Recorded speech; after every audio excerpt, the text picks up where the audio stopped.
When we did a segment on May Day is Lay Day in Hawaii, and the true meaning of May Day is Lay Day, we had an opportunity years ago to speak to a very dear friend, living treasure, the late Aunty Sarah Kailikea.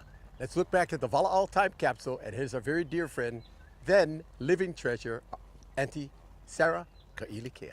Wonderful day, and most surprising, we've got many kupunas who have left this area, Lihue. They have come because their lays show these are kupunas of the past who have left the Kauai Museum, and now they have come for the first time again, and I so hope we shall have more kupunas here at Kauai Museum.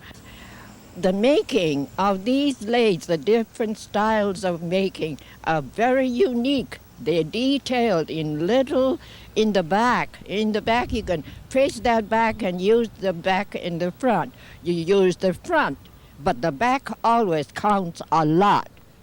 And I've seen this. And in the past years, much of the back of their lays, not well done. This is a kupuna year here in Kauai Museum, and I'm encouraging more kupunas, all races. It doesn't matter, it can't be Hawaiian. You're all mixed now, so bring your lays next year and come with information on more lays that you have, new flowers brought in from different places. Put them in your lays. It'll show better, and we will always remember May Day is Lay Day in Hawaii. So did Mr. Bunting say so. He was the first one who introduced May Day. So let's keep May Day every year. More people come on and wear your lace. I've got this lace. Somebody asked me, oh, it's drying up. I just came back from Mauna Lani Hotel advertising the banyan tree down at Papalina Hoa. I was asked to go over there, and I enjoyed it over there. What an ancient place. People should go and visit that place. You want to see Hawaii of the past, go there. I've been there, and that's where this lake came from. I want to keep it. Aunty Sarah, this year the Kauai Museum, amongst the other prestigious awards that they have given in the past, this year they honored some very, very dear friends of yours, yes. Lyle and Grace Guslander. I'm sure you were very, very thrilled. Tell us about perhaps some of your fondest memories about the Guslanders. Yeah, I'd like to talk about this woman coming from Pennsylvania. She was asked to be the manager for this hotel down at Wailua. Well, she came to see.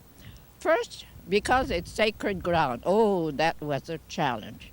Next, there's the coconut trees, there's the ocean. That all came into the picture.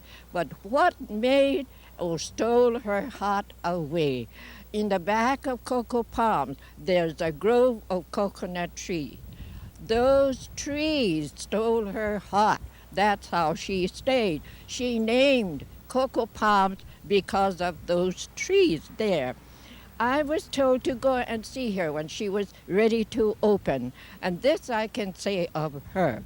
Her torch lighting, her story. She went and got her own research, nobody else. Down on the street, she'd ask all the old-timers, anybody. She read and she put all their story together. And she herself was the narrator in her dining hall looking at this coconut grove. And when she started it, I watched her. When she started, then the torchlight, the runner would come and go in and out of the coconut grove, the one that she loved. All through there, and the conch would blow, and she would narrate. As she narrated, so the torchlight went through the coconut grove. And when that was all done, then fill your opu. So everybody went into the dining hall, and there was Larry Rivera. Oh, Larry, I just saw him. Aunty Sarah, you sneaking or not? No, I'm taking a rest. Anyway, he was the first one, and I believe for a long, long time, he entertained all the guests at the Cocoa Palm. Because I was so impressed, a Haole woman trying to narrate ancient Wailua, perfect, with the torchlighting and the blowing of the conch. I composed a chant to her. Kawahine Puakea of Wailua, the Fair Lady of Wailua. I composed this chant for her. And I'd like to go a little further. I have a CD. Her wish was to have her chant on this CD, plus the song of that Papalina Hoa Chinese banyan song. And she financed it. And I'd like to say this. This CD has been registered in Washington, D.C., and it has gone to Japan, it has gone to the West Coast, the islands here, Australia. Here's something for all of us to hear. This same CD, this father came to me over here at Toy Museum.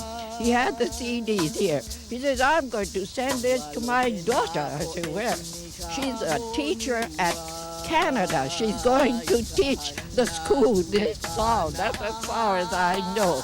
But for Grace Busher Guslander, I always did like to say, here's something for everybody to know. I asked our mayor, Marianne Kusaka, she gave me some Ali's name. She wanted to name her office. And I said, I didn't know all these Ali's that you're giving to me. Have you talked to Grace Busher? She says, no. I said, well, you do right now. Mo'ikeha is my choice. She did, and it didn't take long. She called back, and she said, Aunty Sarah, you're right, Mo'ikeha #1. So remember, that name, Mo'ikeha building, comes from Grace Busher Guslander, and with the tax office, her next name was Kapuli. So there you are. Whatever she says is for the benefit of Kauai, and thank you, Wala'au. You got that, huh? Okay, you know, Aunty Sarah Kailikea, in my most polite way that I can, would I be able to ask on behalf of myself and the viewing audience, how old are you? Because it doesn't seem as though you skipped a beat, and it seems as though you're truly a walking encyclopedia. Thank you, mahalo nui. You're doing a wonderful job for Kauai. I can say that, boy, no matter where you shine. Don't have to say, who is that? It's Wala'au, Wala'au, Wala'au. That's you. Okay, now what am I supposed to say? What? How old are you? Guess then. Come on, guess. Guess how old am I? I say 54. Hooray, shake hand. Shake hand, hooray. Truly, I'm going to tell you now, this is the truth. I will be 90 years old, October the 7th. 1911 was my birthday.